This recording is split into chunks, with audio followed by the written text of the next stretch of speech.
Happy Thanksgiving. I hope that you're having a wonderful day filled with fun and family and all sorts of great things going on. I appreciate you being a podcast listener, and I'm excited to bring a replay episode today, the Thanksgiving Turkey Method. And if you haven't heard this is a great method. It's very fitting for today, so enjoy the episode. Welcome to the Content Amplified podcast, brought to you by Masset. Our goal is to help you get more from your marketing content. Each episode is a 10 to 15 minute interview with industry experts that share amazing insights to help you squeeze as much juice from your content as you possibly can. Here's today's interview.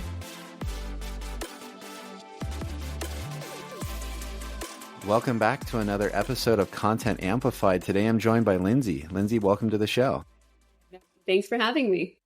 You bet. Lindsay, I'm excited for this conversation, but before we dive in, 2 questions we ask every single guest. What do you love about content and marketing? And then catch us up on your career. Oh, what do I love about content and marketing? Let's see. I think my favorite thing about it is that it's very authentic if you do it the right way. It's educational. It offers value to the people who are consuming it. And it just kind of, gives that glimpse inside of the company and how dedicated they are to educating and serving, their community for whatever product it is or service that they sell.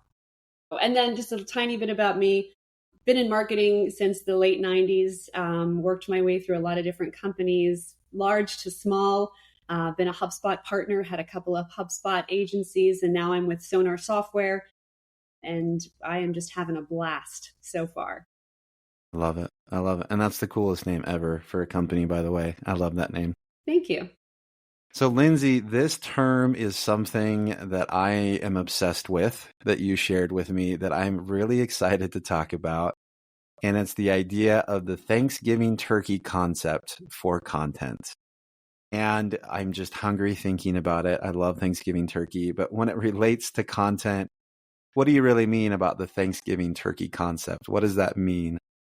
So this is a term I've been trying to get to stick for a long time. I've used it with so many different teams. They always understand it. It's really an easy concept to understand. It's really, you create pieces of content, and a lot of people call it repurposing. I like to call it, let's Thanksgiving turkey this whole entire piece of content here. I'm trying to make it a verb. But it's basically, how many different pieces of content can I get out of this one piece that I've created? Take, for example, an ebook or a white paper, which, they're running their course. People still produce them. They used to be huge. Now it's the gated content. Do we gate it? Do we not? Well, we don't gate anything anymore. And what we'll do is we'll take a piece of content that is written by a subject matter expert, and we'll actually see how we can enhance it with things like AI, running it through multiple different people. But then we've got this really big, meaty piece of content, and it's got all these different sections and pieces and parts. And so I'll use one of our latest, we actually just did an AI for ISPs piece of content. And so what we did was we took that and said, okay, now how many different pieces of additional content can we create out of this little bird? So we were able to get 7 blog posts out of this, which was absolutely amazing. And then from that, not only did we get 7 pieces of content there, then I was able to go, okay, well, great. Let's take this and do an interview with the subject matter expert all about this piece of content. So dumping it back into AI, prompting, asking a lot of questions, getting some really key, deep questions that I could ask the subject matter expert, and then do a video interview with this particular individual. And then from that, you've got a 20-minute piece of content that you can put up on YouTube. So there's another piece of content you're getting out of it. Then you take it and, we're on Riverside right now. We know the drill. We take this content and it has magic clips in it. So AI will go in and say, let me find the juiciest little nuggets that I can inside of this interview. And so then I'm able to take that, turn it into 1-minute snippets, put it up on YouTube as shorts. Also now put it on LinkedIn with captions, because that's what captures attention. And then go back into some of these blog posts and incorporate some video into these pieces as well, so that people can actually consume some, super high level 1-minute little snippets and snackables very food oriented over here, snackables, Thanksgiving turkeys. And that's how we do it. It's not really simple, but it's as simple as that. I love that. And I think it's such a compelling, visual experience to really think through that and how do we get the most value out of this experience. So one of my questions is like a logistical follow-up because I like to get really tactical here on the podcast. All of those little snippets, are they meant to be standalone pieces or are they all trying to drive to that core main piece of content? Is that kind of the overall objective, or is a lot of it kind of that no-click format? Like, how do you kind of look at the repurposing and its actual purpose? The actual purpose is just what you said. We want to drive people to learn more, always give them a next step, drive them back to that bigger piece of content once we've given them enough pieces of content. And so, one of the things that we're going to be looking at doing in Q4 is being able to take some of those videos and snackables. And also, here's another little tiny layer of Thanksgiving turkey, turn one of those snippets into a meme. So take the concept, brainstorm with Gemini, which is our Waldorf instance. That's the AI that we use inside of our organization, and say, give me some fun ideas to capture and engage our audience. Get them to laugh at it. Everybody has something you can relate to in a meme. And then get them to click on it and have that as a paid LinkedIn ad to bring more folks in. And then the next thing you serve them is the little snippet of video.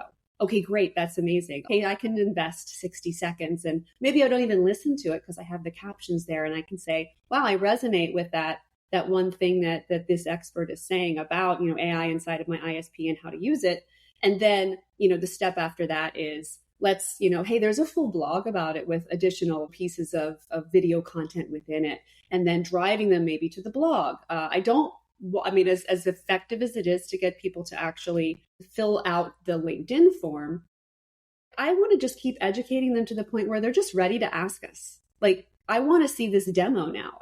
You've given me so much to think about, so much information. So driving them to the blog, at the end of the blog, you drive them to the full episode, the end of the full episode, you drive them to a demo. And, when they're ready, they'll be ready. And supplementing along the way with a sophisticated workflow of lead nurturing through whatever your marketing automation tool is really just going to keep that content front and center for that person and kind of surround them in a multi-channel way, which is the objective, is to kind of surround them, make them feel like, wow, these guys are everywhere and they're giving me all this great information, and then being helpful for them. So, which ultimately drives it, Yeah, and I think that that's the perfect way to look at value add content. And I love that approach to say, hey, can we provide so much value that they inherently say, okay, these are the experts. I'm curious, what do they do? Oh, great, I need to work with them. And I love that perspective. Now, I'm going to try to string out this analogy for the whole episode, so I apologize if it gets really brutal. But when you're looking at carving that turkey up, certain people like the dark meat. Certain people like different cuts of meat, different shapes and sizes, things like that. How are you analyzing the best ways to repurpose based off of the needs and the wants of your audience? We look at the interactions that we get on social media primarily, to be really honest. We're also, because we're a HubSpot shop, we're also able to see if we know who the people already are who are engaging with us, because maybe they filled something out in the past. We're able to track and see what's getting the most engagement. Inside of your marketing automation platform, there are those little nuggets that you can follow, especially if you look at your top 25 accounts and go in and see if they're in there, they're engaging. It's pretty easy to filter that and say, oh, this organization is coming to the website. And then looking at the context you have in there and saying, what are they engaging with? Are they clicking? Are they viewing? Are they engaging on social? Are they liking it? So that's really what we do. And, we're finding that video has far surpassed most of the pieces that we're creating. People, really like that quick, digestible, easy to consume piece of content. And so, that's what we're kind of doubling down on and serving. But we do still have all the larger pieces because you know how it is in the funnel. And, as you get farther down the funnel, the people who are really engaged, they want that information. So they're going to go in, they're going to read that piece of content because now they're intrigued, they want to learn. And that's really how we look at it. I love that. So you mentioned target accounts. Now, how are you leveraging that in, and it sounds like you potentially have some ABM efforts and things like that going on. How do you leverage those interactions with your content into, getting the account to interact with you more or move them further down the sales funnel? It's really invaluable for the sales reps to have this information, because then they're able to do their personalization, their personalized touches. We have some plans for going into Q1 2025. New year, new budget, new ideas. So we're setting the stage now to kind of try to dig in as deep as we can to see how these ABM experiments, I guess you could say, are working. Honestly, I lean on my communities so much. I have multiple Slack communities with, CMO Coffee Talk and Pavilion and all these different places where you're able to bounce ideas off of people. And I'm never shy about asking, what's working for you guys, and getting ideas from those folks as well as to what they see that's working, especially if it's something within, your world, which obviously for us is SaaS. What are people responding to and reacting to? And then go and test it with your own audience. It's not going to be the same for everyone. But I find if you just bring together more minds, more collective ideas, you can really start to get something creative going when it comes to ABM. I love that. Okay, back to the analogy. Okay, so, more turkey. More turkey. I love it. We're just a couple months away from it right now. So when it comes to your content and repurposing, how do you know that the turkey isn't any good anymore? That you shouldn't be like redistributing and pushing that out, and kind of the life cycle of that content may have passed for the moment. How do you judge that and measure that in your own efforts and know when it's time to pull out a new bird in the whole situation? Yeah, no, that's a good question. Well, because you've got different size birds, right? So if you've got a whole family to feed, you've got a very large bird. So you can chop it up into a lot of different dishes. But we use the metrics, we use the engagement. We will go back and repurpose, reuse. Because think about it this way too. Let's say you've got a really well-performing snackable that's a minute. What if you take it and transition it to an audiogram? See if people engage with it there. What if you take it and turn it into a LinkedIn carousel, which is what we've been experimenting with as well, to see if you can get some fresh folks coming in. When your TAM is smaller, which ours is, you're going to eventually start to reach everyone. But my rule of thumb is once everybody in the company is like, okay, Lindsay, we are so sick of seeing this. That to me means we're finally reaching everybody outside the company. You can't overshare. I mean, don't let the fear of feeling like you are a broken record with saying the same thing over. Don't let that scare you, because people aren't sitting there just looking at your LinkedIn feed all the time, or just looking at your blog all the time. Or you have to be able to distribute this content in multiple different ways, in multiple different places. And while you may feel you're oversharing, you're finally starting to probably capture the attention of your audience. So, but we'll look at those engagement metrics. And if they really start to go down and less people are clicking on things, it's time to put that one away for a little while. But you don't put it away and leave it away. You bring it back out later, a few quarters later, and see if you can refresh it. See if you can put new skin on it. See if you can put more data into it, add more value to it, because as technology moves fast, you can find a lot more content to throw into that piece to add that value to it. And your subject matter experts inside your organization, they're keeping their finger on the pulse of those things. So it's very easy to go back and say, okay, since we worked on this piece last year, what's changed? How do we add more to that? So it's so much easier than starting from scratch every single time. And I think people make that mistake sometimes too often. We don't have to keep creating new. We have to distribute what we have and make sure that we're putting it into packages that are attractive to the folks that we're trying to reach and helpful to the folks that we're trying to reach.